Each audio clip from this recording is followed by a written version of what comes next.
Az emberiség történetének kanyargós ösvényein mindig is vágyott kincs volt a sebesség és az új élmények felfedezése.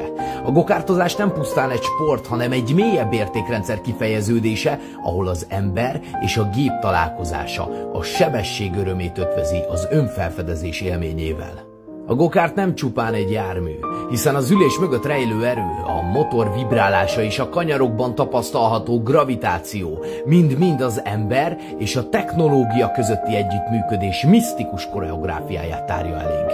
Ez az élmény arra sarkal, hogy mélyebben átgondoljuk a sebesség természetét és annak hatását az emberi lélekre. A gokártozás filozófiai szempontból értelmezhető az önkontroll és az önismeret katalizátoraként is. Amikor az ember ül a gokártban és átadja magát az élménynek, de ugyanakkor folyamatosan figyelnie kell a környezetét, a pályát és vetélytársait. Ez a pillanat az összpontosítás és a jelen intenzív tapasztalata. A kanyarokban megélt centrifugális erő és a gyorsulás egyensúlyi állapotban tartja az embert, példát mutatva arra, hogyan találhatjuk meg az életünkben a stabilitást. Ez nem pusztán egy verseny, hanem egyfajta meditáció is, hiszen a motor zaja és a száguldás zenéje, mely átsegít minket az időt és teret meghatározó határokon. A pálya minden kanyarja egy-egy életkérdést feszeget, ahol a döntések súlya azonnal érezteti hatását.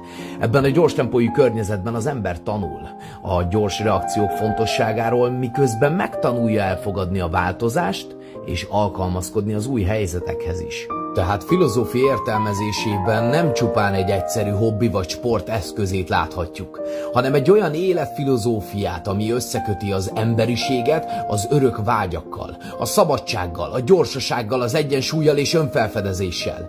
Ez a sport nem csupán egy pályán való versenyzés, hanem egy mélyebb, belső utazás is, ami során az ember saját korlátait feszegeti és egyesül a sebesség szellemével. Amennyiben tetszettek a soraim, kérlek kövess be a csatornánkat, ha még nem tetted, és látogass el a Cseperringre, vagy a legközelebbi gokártpályára, hogy te is kipróbálhassd azt az élményt, amiről az imént beszéltem. Köszönöm, hogy itt voltál, szép napot!